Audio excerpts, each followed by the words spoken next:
Once again, good morning and a warm welcome to this BDB Pitmans webinar on lessons learned from the UK's first clean air zone in Bath. My name is Tom Henderson, a partner with BDB Pitmans, and I'll be chairing today's session. For those of you not already familiar with BDB Pitmans, we're a full-service multi-office law firm, and one of our areas of specialism is the delivery of complex projects. And as part of that, we're the UK's leading law firm on delivering clean air zones and related initiatives, including road user charging and workplace parking levies. And we're very proud to be working with a number of towns and cities across the country delivering clean air zones, including recently with Bath and North East Somerset Council. This session is a follow-up to the Clean Air Zone webinar that we held last October, which I think many of you will have attended. And of course, since then, Bath's Clean Air Zone, the first mandated scheme in the UK, successfully went live on the 15th of March 2021. We are therefore delighted to welcome back Ashley Beighton, Project Manager for Bath's Clean Air Zone, to hear his perspectives on the challenges, practicalities and lessons learned some 6 weeks into operation. And the Bath project is Ashley's latest entry on a 30-year plus CV of managing a wide range of complex and high-profile projects. Our second speaker today is my colleague Rahul Bijlani, a legal director here with BDB Pitmans. Rahul is the leading legal practitioner in the clean air zone field, and in addition to working closely with Ashley on the Bath scheme, Rahul is advising a number of clean air zones across the country, and he'll be looking more widely at the challenges and opportunities posed by clean air zones. Just briefly, some housekeeping points. We've got about an hour allocated for today's webinar, including time for Q&As at the end to answer any questions you may have. So I very much encourage you to submit any questions that come to mind as the webinar unfolds, and you can submit those via the Q&A button. The three of us will be able to see the questions you've answered, but the other participants won't. If you do experience any technical issues, or if you're struggling to hear from us, please submit a comment through the chat function, and my colleague Melissa will endeavour to deal with those. So without any further ado, I'll hand over to our first speaker, Ashley Beighton.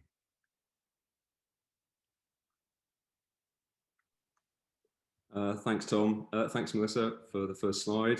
Hi, everyone. We'll just have a canter through the Bath Clean Air Zone project. I'm going to do a bit of background through the sort of ministerial direction, feasibility study work that we did, the work we did around delivering the infrastructure, how the charging works for the zone, what mitigations we put in place, a piece on the comms and engagement that we've done, and then the key learnings so far, pick out sort of 3 or 4 key learnings, and then the work that we've still got to do, if that's okay.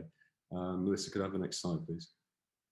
Okay, so in terms of how this all started, what we've really had to do in Bath is bring the legal limit for nitrogen dioxide down to within this sort of annual mean of 40 micrograms per cubic metre. And if we hadn't put the clean air zone in place, we would have had ongoing exceedances of this legal limit through until about 2025. So what really kicked it off was the ministerial direction that we received on the 27th of July 2017, a fair time ago now. And what that said was that we had to bring those limits for nitrogen dioxide down within that legal limit. And importantly, it set a test of doing that as soon as possible. And also there was another test actually, which was that whatever we did to bring those limits down, so whatever measure we put in place, had not only to be I think it was possible, but also likely to bring the limits down within. So we couldn't do something that we couldn't prove really, didn't have a kind of basis to bring the limits down. So that kind of really limited us very much to something like a charging clean air zone. The work that we did, the feasibility study work that we did to decide what we were going to do, was very much supported and guided by the Joint Air Quality Unit.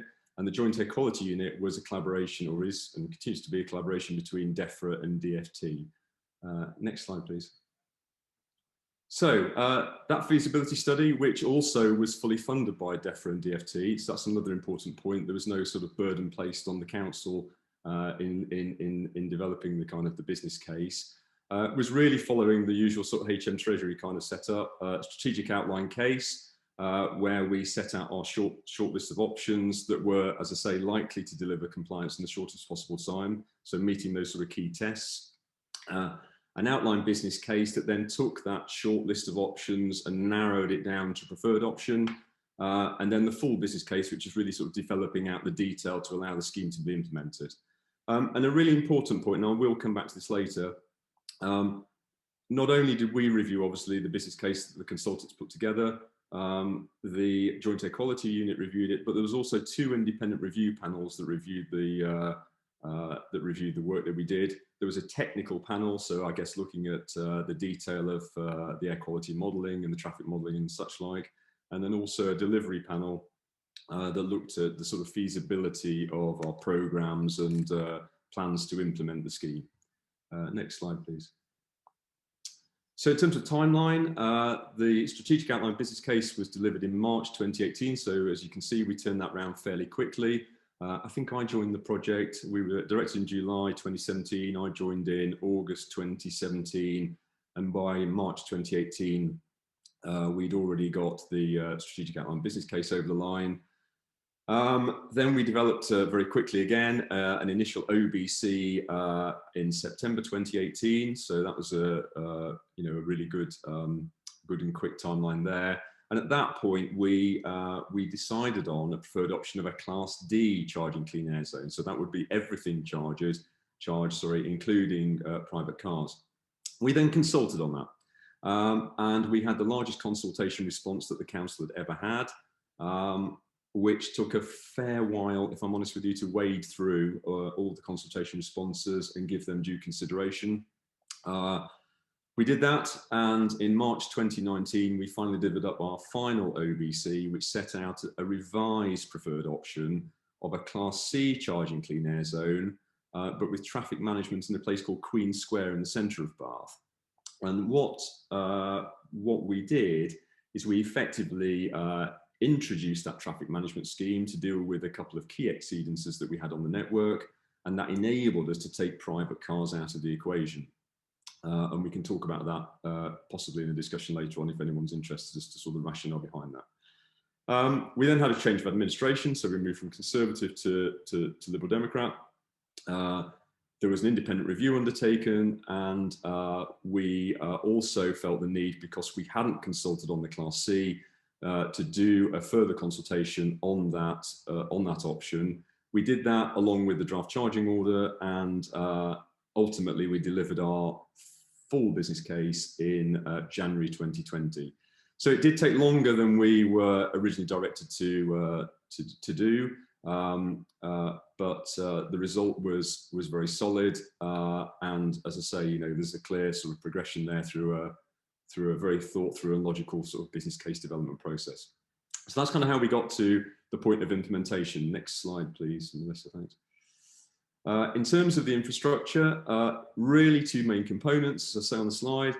We've got the ANPR cordon, and then we've got the traffic management work that we did in Queen Square. That traffic management scheme was up and operational in autumn last year. Has been working since, and we've also introduced into that traffic management scheme a fairly innovative idea of what we've called active air quality monitoring. So the idea is there to get as much traffic through that link as possible, whilst keeping the air quality limits in those areas below that 40 microgram threshold. So that's up and running. That's been up and running for some months. We've then also got obviously the ANPR cordon, which is supported by signage at the cordon points and in advance of the zone. And I think it's probably fair to say we've got 3 levels of advanced signage. So there's plenty of forewarning for people coming towards the zone, and those signs are obviously placed at strategic points where people have got the opportunity to turn back.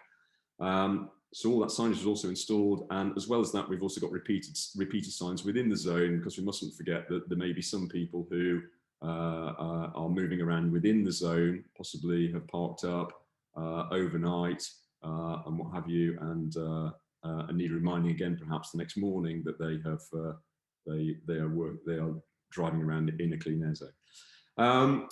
The other key component is the information technology systems that sit behind everything. That's a joint ICT system where we are providing some of the system, and also the central government team are providing some of the system. Really, the central government service provides the compliance checking and processes the main bulk of the payments, although we do process some payments locally for a discount that we have for effectively larger motorhomes and horse transporters. Okay, next slide, please. Charging structure is fairly straightforward. We're essentially, the way we like to think about it, and to make it straightforward for people, is that we're charging all non-compliant vehicles except private cars and motorbikes.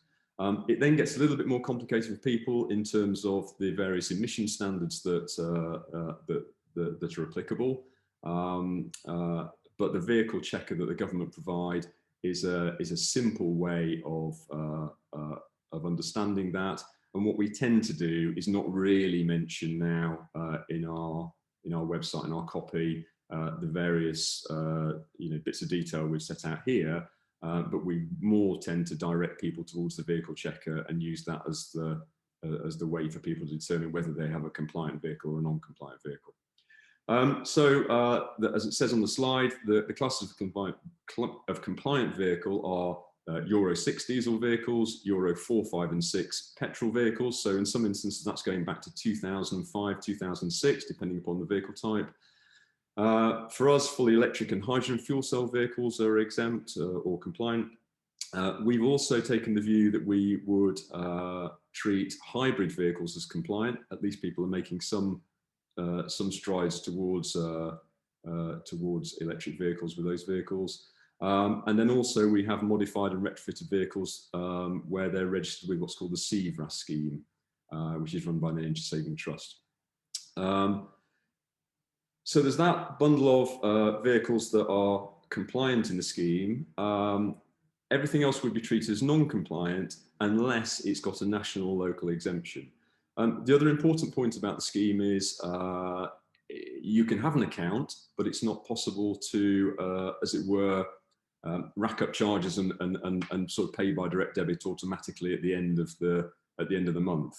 It's very much a self-declare scheme, so people need to actually, as it were, register their trips and make payment. So that's an important aspect of the scheme, and that was very much done and very much debated and very much discussed, but very much done for the reasons that this scheme is essentially a behaviour change scheme.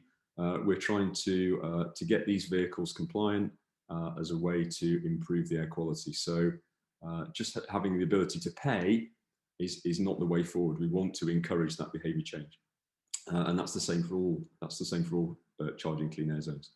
Next slide, please. In terms of mitigations we've put in place, then. So we've assisted certain groups. We've got a bus upgrade program in place, so that's with a view to having a fully compliant scheduled bus fleet. We have got some vehicles still going through that process of retrofitting, but it's now very small numbers. The vast majority of the fleet is now upgraded. We've got a very innovative financial assistance scheme, which is providing a combination of grants and interest-free finance to those people with affected vehicles or with non-compliant vehicles. That's performing extremely well and is available for other local authorities to access via a framework. We've got also last mile or only mile delivery infrastructure going in. So that's a project that we're now moving on to. Now we've got the core clean air zone away to try and move some of these trips out of petrol or diesel vehicles onto cargo bikes, electric vans, and that sort of thing. Weight limit and anti-idling enforcement. I continue to get a lot of emails about weight limit and anti-idling enforcement. It's a very important point for residents. So that's a key part of the scheme that we are now moving on to implementing. And as well as all those mitigations, we've got a package of exemptions that are very targeted, actually. They're just designed to support, as I've said on the slide, vital services, so things like the emergency services, disadvantaged groups, so that's people like blue badge holders and what have you, and those people with very hard to replace vehicles. So we've got some vehicles that are very expensive or very unique, and so there's exemptions also available for those. And then one of our kind of key pieces of exemption is this what we call means tested general exemption as part of the financial assistance scheme. So essentially, when we let me go back. When we consulted on a CAZ-D, you know, we got a lot of requests for exemptions for all sorts of reasons, and we needed to find a way to handle that. And what we decided to do was to introduce an exemption that you could get after you had gone through the financial assistance scheme.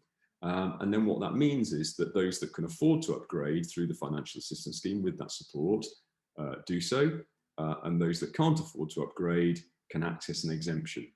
We also have a hardship concept as part of the financial assistance scheme, which is also, as I say, an important part of that. So you've got a couple of routes through with that scheme, as well as just the basic scheme of grants and interest-free finance. So a really important aspect of the project, and we can touch on it further in the Q&A if needs be. Next slide, please, Melissa. We are massive on comms and engagement. I think during feasibility study phase, we probably spent about 1/3 of our budget on talking with people effectively. This has provided a really solid base for the project, and is really, really important. We've then moved on just prior to launching the zone and on through actually to do all of these things as well. So we sent a postcard to all households and businesses. We had temporary sign faces at all cordon points for 3 or 4 months before the zone went live. An extensive telemarketing campaign. We contacted 9,500 businesses in Baines directly, both to make them aware of the zone and also to make them aware of the support that was available. There was hundreds of thousands of pounds spent on regional multi-channel campaign, communications campaigns. So that's things like billboards, the little adverts that you have when you put your petrol pump in the your pump in the car, as it were, when you're at the petrol station. We've spent enormous amount of time, both ourselves locally and the central government team, engaging with fleet operators, trade associations, and that specialist press. We then did an exercise just prior to launch to send out early notice letters to owners of non-compliant vehicles. So those that were identified through the ANPR system prior to launch are coming in the zone. We sent them letters to those people. So that was very targeted, interesting exercise. Obviously the usual press releases, interviews, news articles and what have you. And then I can't stress it enough. Very, very important here. Again, must remember we're doing a behaviour change project more than anything else. People need to talk to people. So, you know, we have an enormous team dedicated to helping everybody with non-compliant vehicles to access support, talk through their issues, and really work with them to get that effectively that behaviour change embedded. So that's been absolutely critical. We've now bumped that team up to about 14, 15 people. And we've also bumped up our enforcement team because they obviously have to handle a lot of calls as well. So that's been an absolutely vital part of the comms and engagement. And then on top of that, the final piece there at the bottom, although at the bottom and small, very, very important, we've also had a period of soft enforcement where we have offered people the opportunity just to pay on a PCN, so on a penalty charge notice, the zone charge, instead of going straight to enforcing the PCN in full. Thanks, Melissa. Next slide. Okay, key learnings. These are things that I've picked out. Others will have probably other key learnings for them. And there are obviously, you know, hundreds of smaller lessons learned, as it were. My 4 would be that the ministerial direction was really, really important. It kind of took it away from local politics. It provided a really clear focus from the project. And I think that was a real key factor about how we were able to deliver so quickly and make the project a success. The other one, which I put there in the same bullet point really, is those review panels that I touched on earlier. they provided invaluable scrutiny. It took it away from the council saying that this is what needed to happen, effectively to saying, we've reviewed it, the central government team reviewed it, and an independent body have reviewed it. So, it's as good as it possibly can be. So those 2 points are really key in that first bullet point. As I said on the previous slide, I can't stress enough the hands-on approach that we've taken. We have a thing where we have a cup of tea with people. We do that at all levels. Everyone gets involved in that. It's an absolutely vital part of it. It's currently via Zoom, obviously, with the current rules in place. But we are even planning to get back to having drop-in sessions once we're able to, even though the project has gone live, just to help people again through that change process. It's certainly built a very, very solid base for us. We've not got people, that we talk to, say, at the consultation stage, now coming back to us at the sort of go live stage.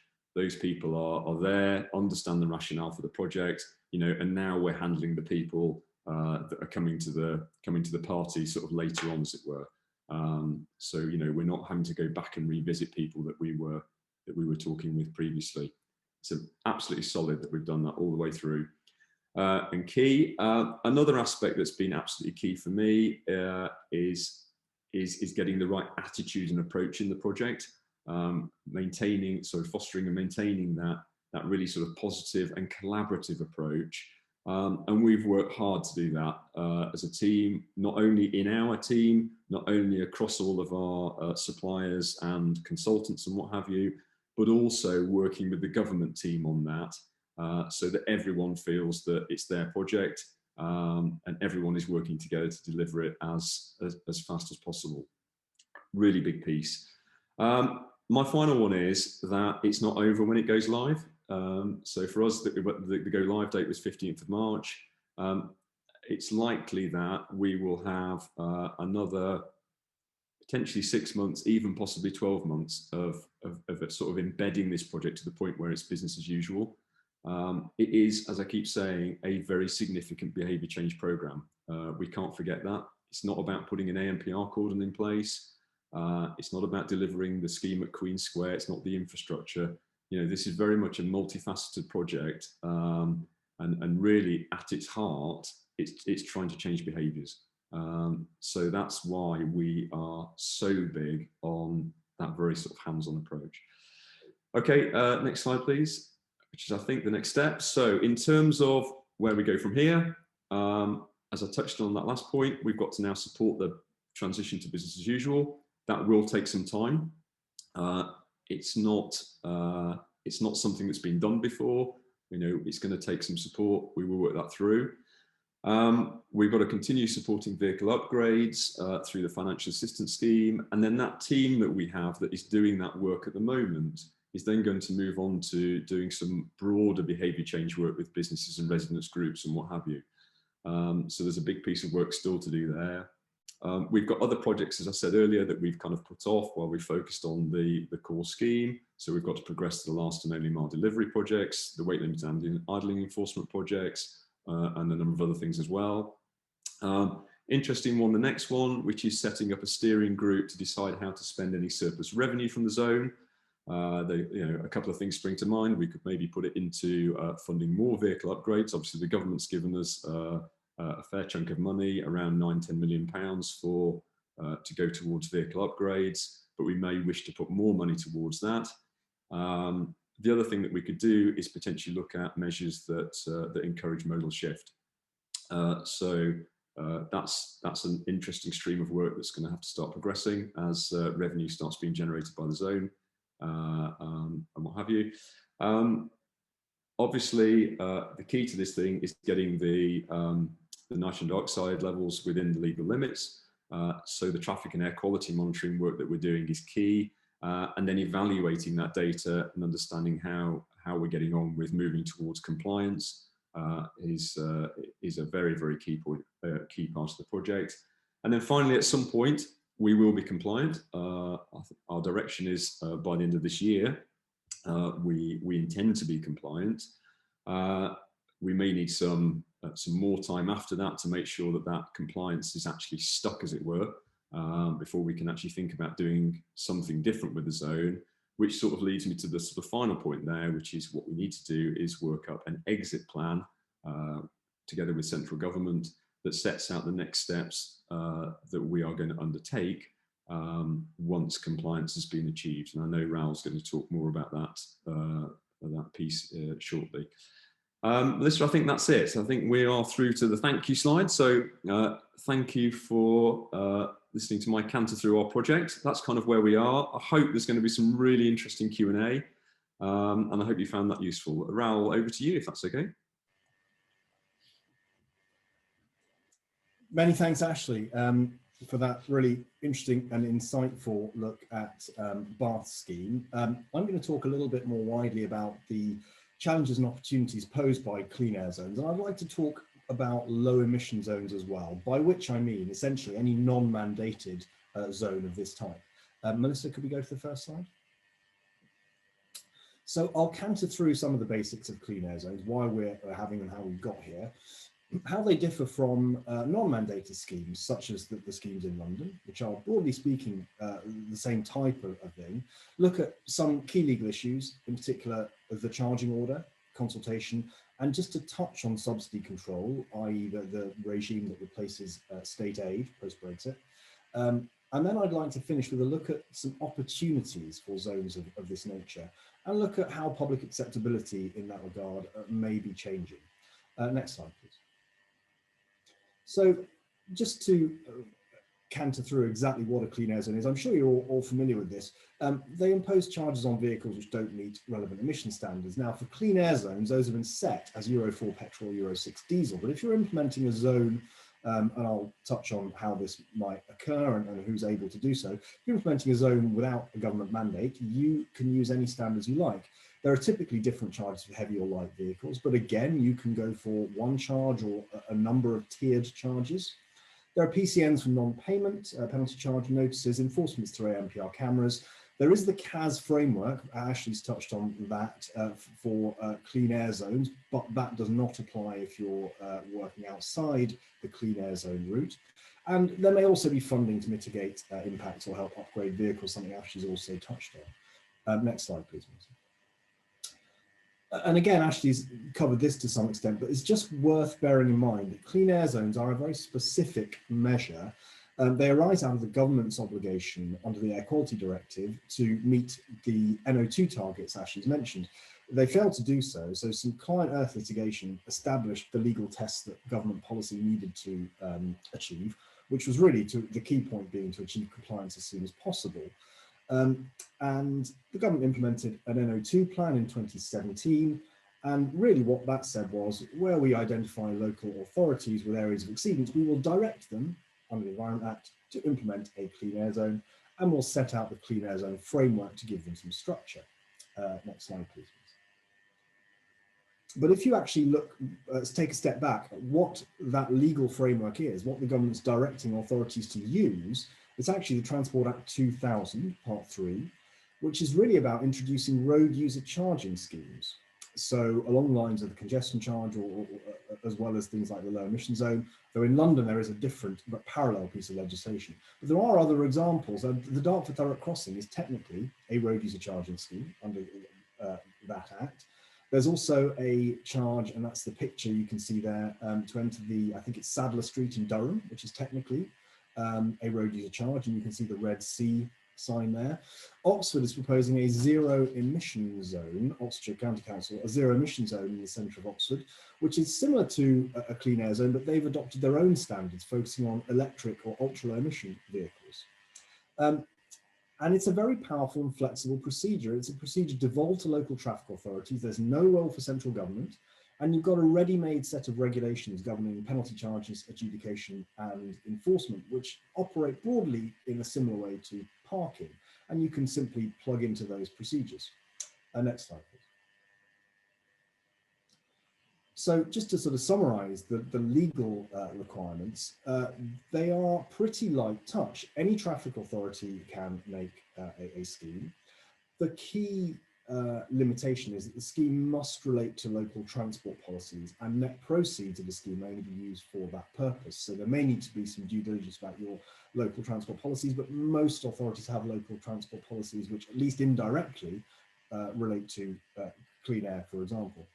A scheme is made by order of the charging authority. That's not specified as to how that works. So we've developed a procedure. It's really a quasi-statutory instrument which the authority makes, and it captures the scheme in legal language. It needs to be enforceable and certain, and we'll touch on some of those issues shortly. The Act does say what the order must contain, but again, it's pretty minimal. It must refer to the charges, the vehicle classes affected, and by implication, for a clean air zone, it must state the emission standard, because otherwise you can't say whether you are subject to a charge or not. The only other procedural requirement is that there must be consultation. Now, again, we're going to touch on that shortly. Next slide, please. So I just wanted to look at a few of the issues facing local authorities and how the clean air zones requirement offers additional challenges and some additional benefits compared with the approach that, for example, Oxford or London have taken and doing this outside that framework. Ashley's mentioned that there is the requirement to comply with a direction if you're implementing a clean air zone. Now that has some benefits in terms of taking the scheme outside local politics. If you have to consult, for example, you're not consulting on whether the scheme should go ahead or not, you've been directed to do so. So that de-risks things to some extent, but also on the flip side, the process risk of complying with those legal obligations has really been transferred to the local authorities.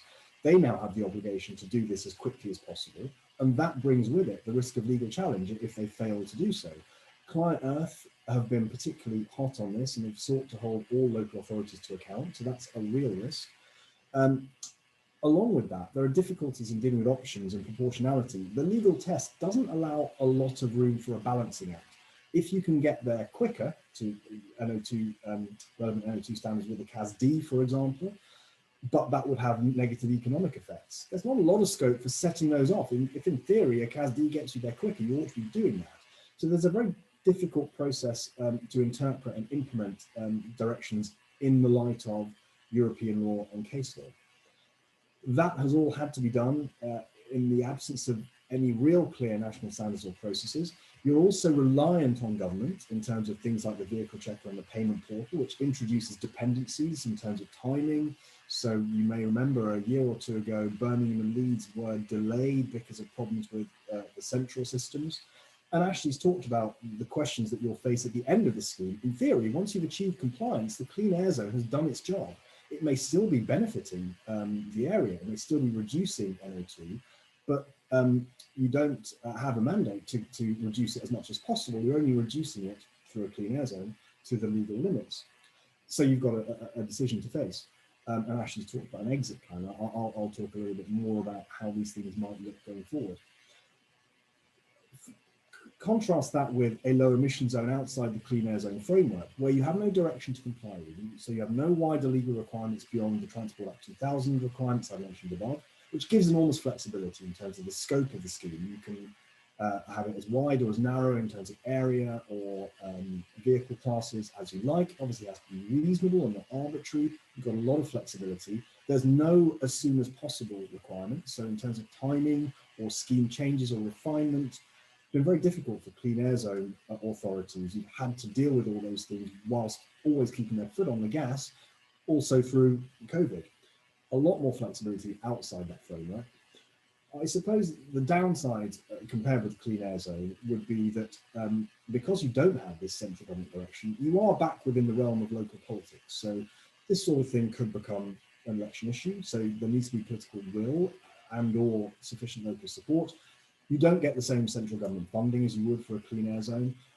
But on the other hand, you don't have to decommission the zone at a particular time. These sorts of zones are readily upgradable. So if you want to improve air quality and you've got the policy basis for that, you can set your emission standards for vehicles at one level now, and in the future, as those standards improve, you can simply upgrade your scheme. And there is a process to do that. You do have to reconsult and vary your order, but it's not the most legally onerous process. You've already got the infrastructure and back office systems set up. So that's something to bear in mind. Next slide, please. So I'm just going to talk briefly about 3 legal issues which face all charging authorities dealing with a clean air zone or low emission zone: the order, consultation, and just to touch on subsidy control. And this is really drawing on some of the lessons learned from Bath and other schemes. Looking first at some the charging order and some general issues, just to bear in mind that this is a document which could be subject to legal challenge. It is the formal document that makes the scheme. Now, there are other decisions that could be judicially reviewed, but this is perhaps the most likely one. So it does need to be robust. It also needs to be enforceable so that the scheme operates in an efficient way, because this is the document we will be held to. Now, one example of the Transport Act 2000 requirements causing a problem, even though they are minimal, is Mersey Gateway charging scheme, where there's an act requirement to specify the charges imposed. And what Horton Borough Council tried to do was to specify a range of charges which they would nominate outside the scope of the order, and that was found not to hit the requirements of the Act. So you do need to bear those Act requirements in mind. There are some oddities about vehicle classes. The legislation requires that vehicle classes specified in some UK regulations are used in these schemes, which unfortunately don't quite match up with European legislation on type approval of vehicles. One example which has caused problems for a lot of clean air zones is motor caravans, which in UK legislation have their own L class, which actually cuts across the European legislation, which type approves vehicles as class M for passenger vehicles or class N for goods vehicles. Now, that has caused some issues in terms of what have we consulted on, if we've referred to class M and class N, how do we capture that in the order? Something I can cover in comments and questions if there are any more issues or queries on that. There are some practical issues in terms of making the order. You've got to ensure you've got the appropriate delegated authority to make the order if you're not sealing it. Bath and a number of other authorities, initially because of issues with central services, weren't clear on the precise start date. So we built in a notice provision, which involved publication of a newspaper notice, drawing on things like traffic regulation orders. So you've got to bear that in mind in terms of timing. And you may wish to consider some sort of phased implementation, such as a soft launch, or at the very least, having your order made a good amount of time before charging starts, so you can deal with all those non-charging aspects of the scheme, such as registration for exemptions. Also, practical points. You need to allow for an iterative process for drafting the order. It's very rare that you can get your scheme finalised and then just pop it down on paper in legal language and it will be fine.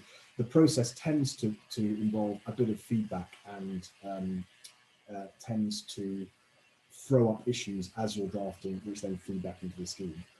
In terms of future proofing, we generally try to draft the order in such a way that if you do want to change in the future, for example, change your emission standards, the order has a sort of slot in it where you can make those changes without too many difficulties.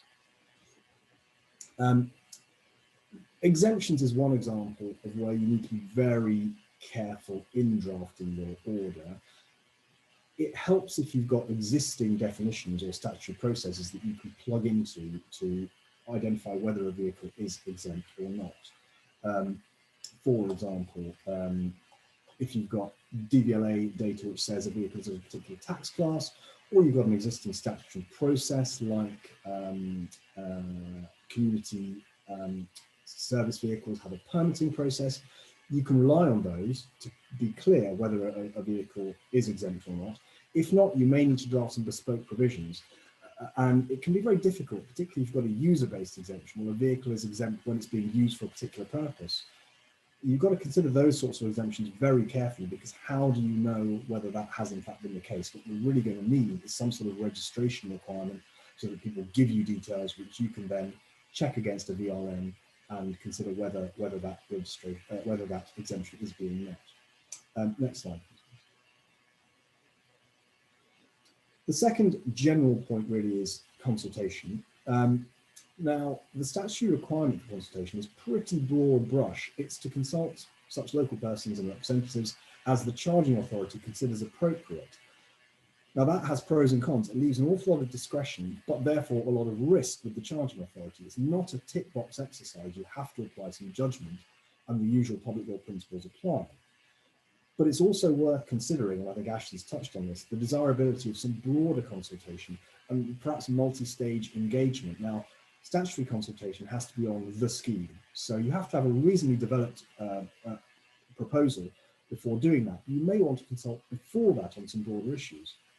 And an issue which has also arisen in a lot of schemes is the potential need for reconsultation. These schemes are novel. Often you'll get consultation responses which drive certain changes, or frankly, just dealing with government, the vehicle checker, and refining things, you'll find you need to make refinements to the scheme. Now, there isn't a general obligation to reconsult for changes arising out of consultation, but if the changes are significant enough, you may need to. And one of the questions we ask ourselves as a sort of rule of thumb or litmus test is the scheme adopted a foreseeable outcome of the original consultation? Do any changes arise from consultation comments, or were they foreseeable from the original scheme proposed and questions asked? If not, you may need to consider perhaps a smaller targeted reconsultation. Again, we can touch on that more in the comments if relevant. Next slide, please. I won't go into the detail of this slide. We actually had a separate session on this in our previous webinar, and really this could be an entire session unto itself. But just to flag really that subsidy control, the regime that's replacing state aid, it's in a bit of flux at the moment. We're currently bound by the Trade Cooperation Agreement, and the principles set out there are the principles that any subsidy must reflect. They broadly reflect what was the state aid regime. In fact, if anything, they're potentially more favourable, but we haven't got this bottomed out yet. There was a consultation at the end of March to sort of formalise all of this in UK law. So it's just a point really to note, if you're in the middle of one of these schemes, you do need to reconsider the position you've taken on state aid in regard to subsidy control, in particular the de minimis threshold beneath which aid doesn't count as state aid has changed. It's now defined by these special drawing rights. It's about £340,000 per undertaking. And just to flag up really that exemptions as well as financial support can amount to a subsidy in this context. It's reasonably easy to see if you're offering a grant to, for example, a local haulage firm that a European firm would not benefit from, that you could be influencing competition if that European firm also travels to your city. But that could also be the case if it's an exemption from charges under the scheme. So you do need to consider exemptions as well as financial support in that context. Next slide, please. So I just want to finish off with looking at some opportunities, really. We've touched on a lot of this, but I want to just make the point about how flexible and powerful this legislation is. A low emission zone can be introduced by any local traffic authority and can cover any sort of zone. We think about urban zones, but these can be really of any scale. They can be small scale, such as the Oxford proposal. You could deal with a key linear route, for example, or a sensitive environment. If you've got I know there are some SSIs where nitrogen deposition is an issue, for example. If that's a problem, you might wish to consider controlling traffic using a zone of some kind. You could do it with a hotspot, such as an airport. You can address a range of purposes through a clean air zone. Obviously congestion, such as London. You can deal with other pollutants, not just nitrogen dioxide. The original low emission zone in London was really focused on particulate matter, which is also a major health concern. You could even look at CO2, and then you could start to implement charges by reference to CO2 emissions for vehicles, which of course is how road tax is calculated. So you've got a ready data set to plug into.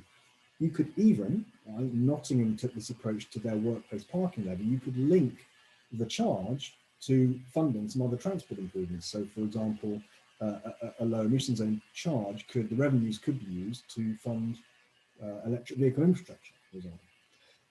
And I think I've already made the point that these schemes, once they exist, are readily upgradable. So you could keep them going in the future by updating your vehicle standards so you continue to drive change in behaviour and improve air quality. Next slide, please. So if all that I've been saying is correct, why have we not seen more of these schemes? I think in essence, this has been an issue of political will and public acceptability. There's been some recent data, I think in the FT, looking at a study which shows broad support for green taxation, but still a broad antipathy towards road pricing. And that was always a major concern, coming along with this eye in the sky fears about data protection. Perhaps some of those concerns are fading. We've mentioned the role of local politics. There was going to be a Manchester, well, there's a proposal for a Manchester-wide congestion charge, I think back in 2008, but that was potentially an election issue. So it was put out to referendum to sort of take it out of the political realm. And of course, the public voted no.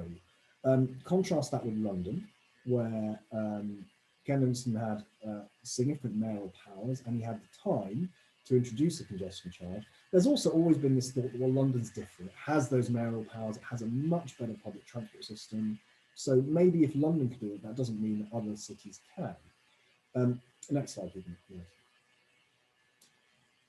I'd like to suggest that I think we might be on the verge of a sea change in that regard. COVID has seen some behavioural changes in terms of a lot more cycling, some cleaner air, perhaps less commuting, more working from home.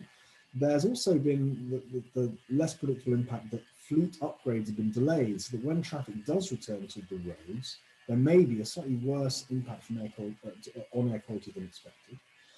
I suppose that the issue that COVID may introduce is a reluctance to impose additional charges during a potential economic downturn. That is definitely a possible issue. But on the other hand, I think we may see a normalization of the idea that charging polluting vehicles to enter, for example, the city centre, is an acceptable way to protect air quality. Once we have this network of clean air zones up and running, Bath already exists, Birmingham will in June, and we've got a host of other cities coming forward. If you look at the ultra low emission zone in London, it's been up and running for some time, and when they do a consultation on, for example, extending it or strengthening standards, those measures tend to get popular support. So I think once things are operational, they tend to be accepted. And finally, the London factor will no longer apply. I think once other authorities see that Bath can do it, they may well consider that they can also. Thanks, I think that's where I'll leave it.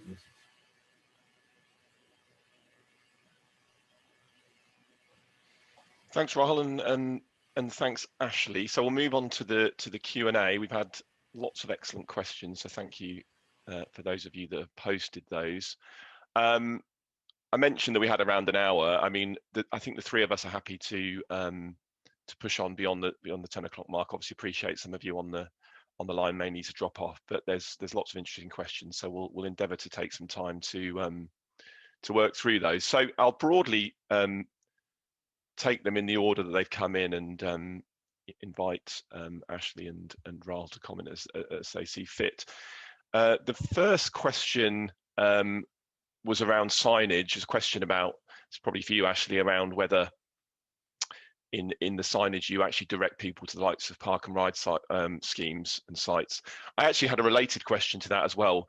I think I'm right in saying that Bath is a World Heritage site, and I wondered there's always an issue with street clutter, cameras, signs, whether that had a bearing on how you went about putting up the relevant signage. Yep. So to answer the first part, when we were doing a CAZ-D, so when cars were included, we did have a piece on improving the park and ride signage. When we moved to a C, where cars were excluded, that piece came out. The government weren't willing to fund it because obviously cars weren't included any longer. So we did, but we didn't in the end, if you see what I mean. On the second part, Tom, your point, yes, you're absolutely right. Clutter is a big thing, particularly in a World Heritage site. So when the signage scheme was designed, we also took the opportunity to declutter in some areas, as well as, just put the CAZ signage up. So yeah, no, it's a big point. And I think that's probably fair for all cities, really, trying to sort of reduce that proliferation of signage. Yep, thank you. We then had a question about the active air quality monitoring system you mentioned in Queen Square. Please could you outline the system that you're using and the feedback loops was the specific question. I'll have a go. It's a bit technical for me, I'm afraid. So effectively, we've got some active air quality monitors. So I think we've got two, one that is in place at all times, and then the other one sits with our reference monitor. Others on the others on the attendee list or what have you might know better than I. But I think that's the case. So we've got two air quality monitors, say, that measure the air quality fairly frequently. I can't remember the exact interval, but you know, it's certainly as frequently as minutes, if not seconds. One is, as I say, constantly on site. One is sat with our reference monitor, and they swap over. And then that is linked to our traffic management system. And the logic is that over time we can work the system so that we can, as it were, the system at the moment is effectively over throttled. So it reduces traffic flowing through Queen Square and Gay Street quite substantially to make sure that we bring the levels down in Gay Street, bring the levels of nitrogen dioxide down in Gay Street. The opportunity effectively with the active air quality monitoring is to let the, as it were, let the traffic through a bit quicker. So we're minimizing the impact on the residents and businesses and the traffic flow effectively, while still maintaining ourselves underneath that 40 microgram limit in that particular location. We'll see how it goes. It's innovative, we'll give it a go. Thanks, Ashley. We've then had a question about the vehicle checker and I guess your interface with DVLA. So just summarising the points within that. So question about how effective the data is and how reliable it is, and also questions relating to the costs of that checkup and how you've optimised that cost to the scheme in relation to the charge that you actually levy. Dealing with the cost point, and Raoul, there's a statutory instrument, isn't there, that sets out the cost of using the central service. So we are kind of bound by that statutory instrument, I suppose. And I guess that's publicly available, so people can Google that if needs be. As far as the kind of reliability, I suppose you might call it, of the vehicle checker goes, it is still a work in progress. It may well continue to be a work in progress. It will become more reliable over time. We are managing through at the moment some changes. I think there's probably a better way to manage changes. There's probably a politic way of putting it at the moment. And we'll work those through together. But I think, you know, we have to be realistic. You know, what we're doing essentially with the vehicle checker is we're taking the base DVLA data, which is unchanged, and we're layering business rules across the top of it to give us a compliance result. It's only when you test these things with huge volumes that you start to iron out some of the wrinkles in these systems. And so inevitably there will be some changes. We need to find a way of managing that change a bit better, as I say. We are working that through now. We've had the experience of a couple of changes. We'll get better at it, managing people's expectations. And hopefully, as I say, it will stabilise over time and become a really reliable source of data for people to sort of establish whether they're compliant or non-compliant with particular zones. Great. We then had a couple of interesting questions on, I guess, on impacts. One on, I mean, you mentioned, Ashley, the support you're offering for those on lower incomes. So a request for a bit more detail on that. And I guess related impacts on the economy more generally. You know, has the scheme, or do you anticipate the scheme affecting the likes of house prices or car dealerships, catchments for schools, etc.? It's probably early days for that, but useful to hear your thoughts. It is, yeah. And I've got nothing firm on that latter point. Although we are obviously monitoring the social and economic impact of the scheme. Ipsos Mori are actually doing a deep dive study on us to pick up those particular points. That's again funded by central government, to just make sure that, you know, while we might be improving air quality and what have you, and meeting that objective, that we're not negatively affecting, you know, the local economy or you know, people's living standards and lifestyles and all that sort of thing too much, at least anyway. So that is a big point, and it's part of the monitoring evaluation plan, to just understand how that's all working through. Support for people on lower incomes. We have to remember again that private cars aren't included in our scheme, but we do have a package of exemptions that are available to support those groups where they are affected. But at the end of the day, our real push is to get people through the financial assistance scheme, get those vehicles upgraded where we can, rather than just having people exempt. And so that's the key point.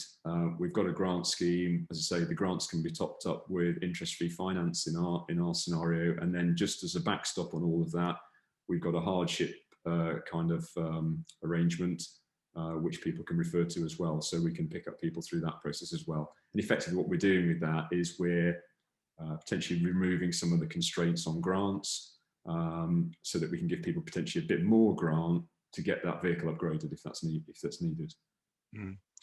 And just, I guess, a question for both of you, picking up on the, the unintended consequences point. There was some interesting press over the weekend about the effect of urban clean air zones of exporting higher emitting vehicles to rural areas.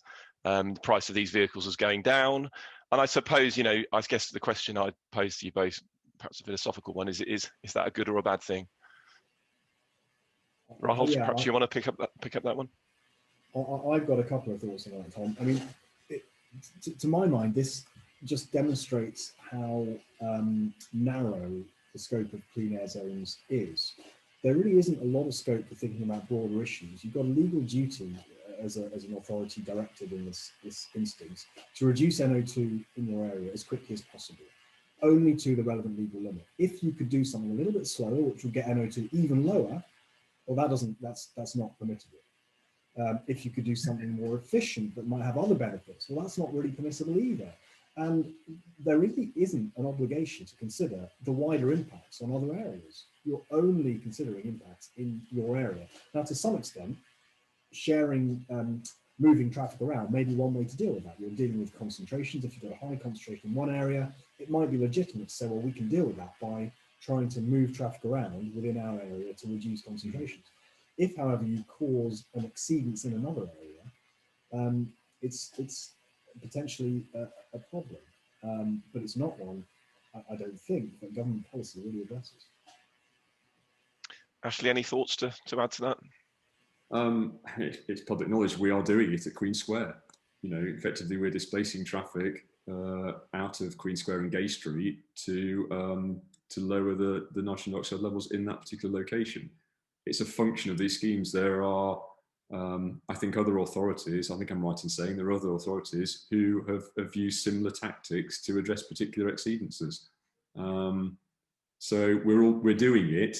To answer the other point on vehicle prices, I don't know. There may be some local changes in vehicle prices, and things may change as clean air zones become more prevalent. Don't get me wrong, but we did look at this a few months back, and there are literally millions of vehicles being bought and sold every year, both used and new, and we're affecting, in relative terms, a handful.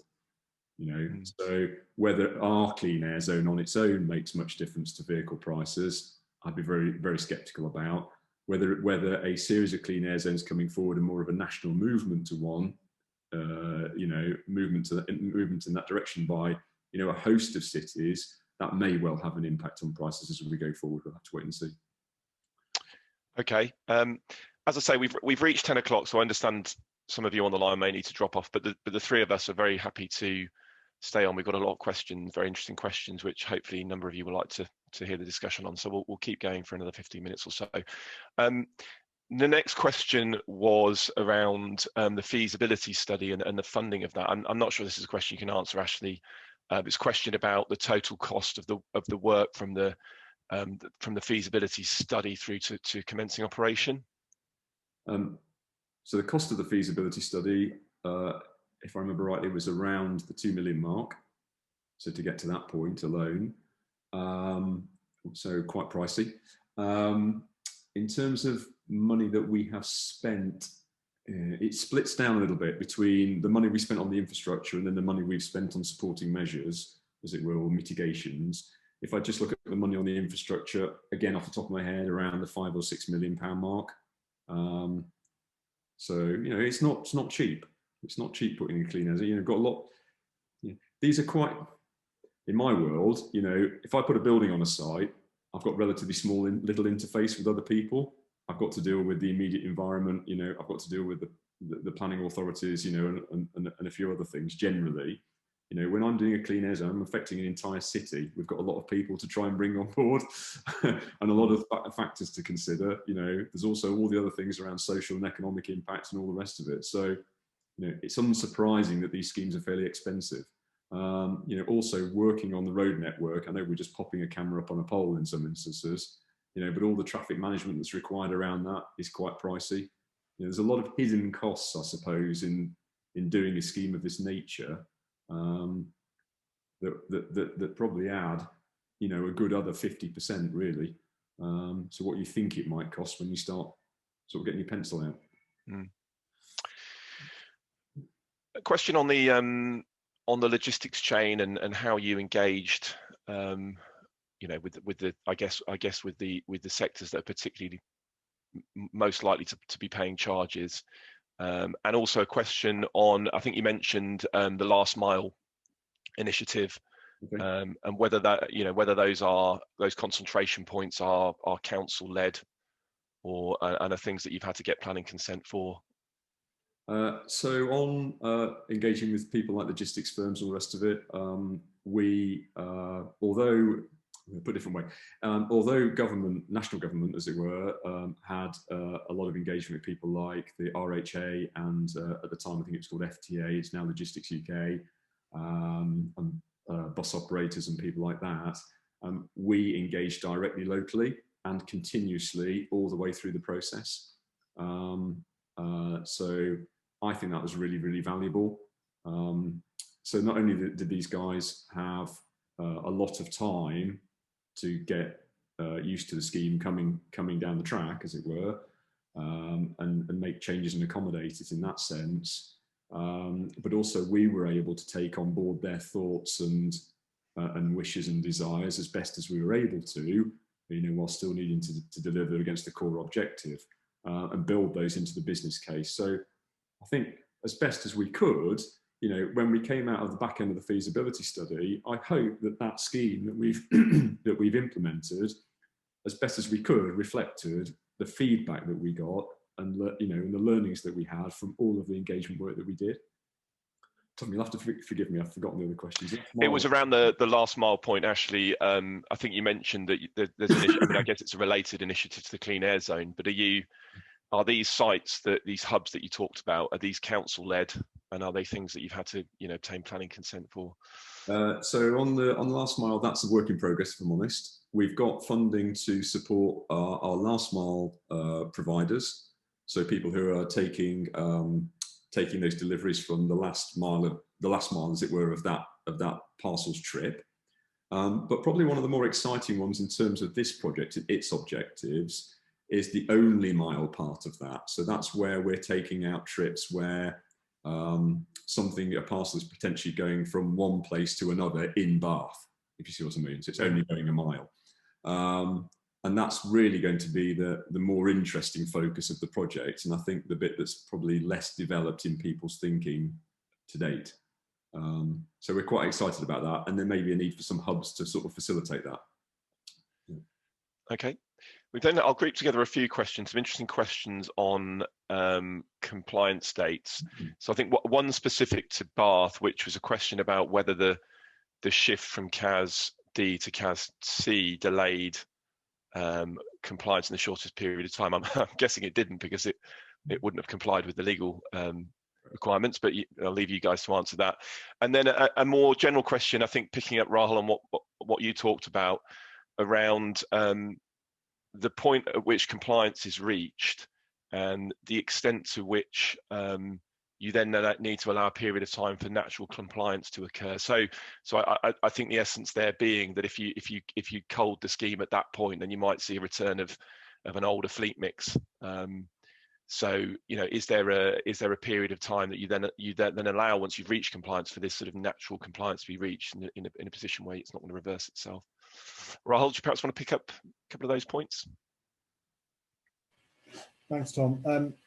Yes, I mean, I think that you're right, and Ashley can also comment on this, but in theory, the way the legal tests work is if if CAZD will get you there faster, you have to do it. So I think Ashley mentioned that other measures allow the CAZ-C to achieve compliance by the same date.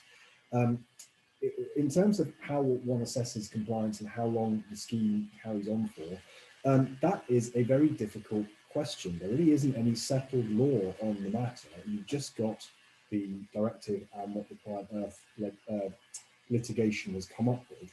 So to some extent, it's a collaborative approach between the relevant local authorities, who are at legal risk if they get this wrong, and JACU to ensure that you do something pragmatic and sensible. And as the question has indicated, you've got this balance to be struck between keeping your clean air zone in longer than you're already mandated for, because the point of the clean air zone is to achieve compliance. But then if you stop it as soon as compliance is achieved, the NO2 could rise and you're in breach again. I think JACU does have some suggestions on this, which I alluded to in the question. I'm not aware of any better approach than that, but I know that it's an issue that authorities are grappling with.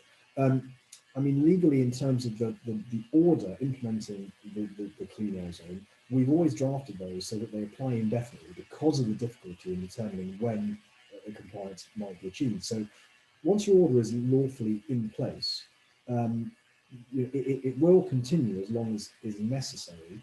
All you've got to do then is ensure that you are taking a reasonable approach that doesn't effectively renege on anything you've consulted on, for example. Ashley, anything to add on that, or should we move on to the next question?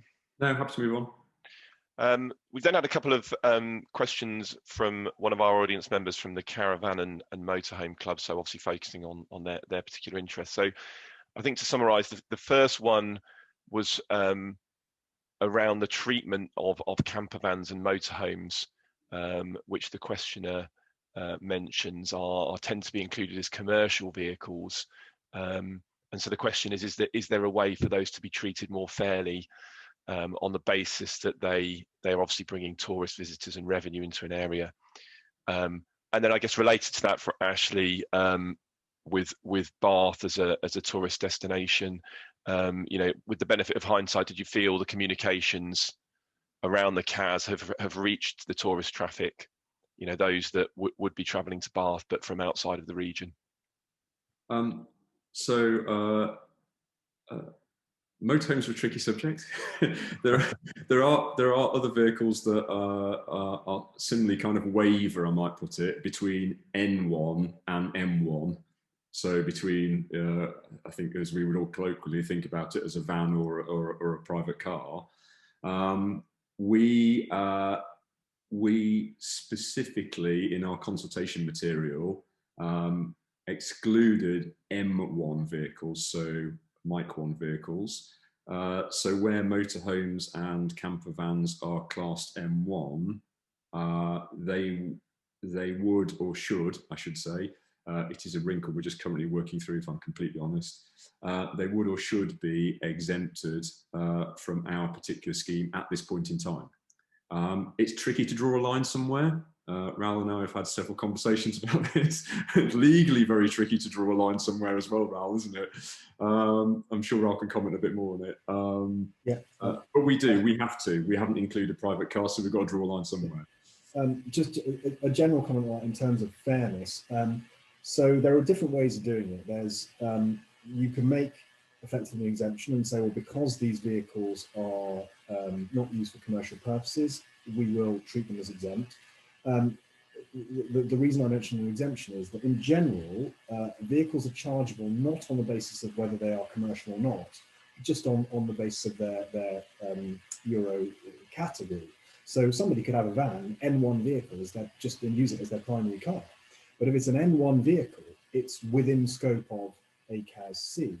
And if you wanted to say, well, but you're using it for personal rather than commercial purposes, you have to exempt it. So there's that sort of approach that can be taken in motorhome. Equally, you can take the view that we will just look at the emissions of the vehicle and say, well, if it's an N1 vehicle in emissions terms, this is an emissions-based scheme, so we'll charge it as if it was an N1 vehicle. So that's the tension that goes on there, and you can see why either approach could be adopted. But there is definitely scope to address it legally, but there are difficult decisions to be made by authorities in doing so. Partly caused by the fact that the regulations don't match up. So at consultation stage, it's difficult to be, you need a lot of foresight really to be as precise as possible in this. And I think looking back, a lot of authorities may have done things differently, but it's really an issue that was in part caused by this wrinkle in the legislation. I think the other thing I think we were careful about was use-based exemptions are particularly tricky, and end up as sort of a bit thin end of the wedge if one's not careful. You know, what's to determine if a chap with a van is working or not working? You know, these sorts of things start to come into play. So unfortunately, we have to draw a line somewhere. Some camper vans and motorhomes are effectively then caught, some aren't, depending on whether they're N1 or M1 in our scheme anyway. In terms of comms and engagement with the sector, the other thing important to say is for larger motorhomes, there is a discount available down to £9, so down to the lower charge, as it were, for people, and anyone can register for that exemption. So if people are travelling to Bath, we'd encourage that people with those larger motorhomes that are non-compliant to register for that exemption. We've done a lot of work locally, obviously, with our we've obviously got very good links in with our tourist sector, so we've done as best we can there to get the word out. It's probably a good time, and I will make a note now, for another comms campaign on that particular subject. So thank you for whoever raised that question. I'll have a chat with our comms people and I get off the call, and we'll see if we can get some more comms out in preparation for lockdown lifting further and the summer ahead.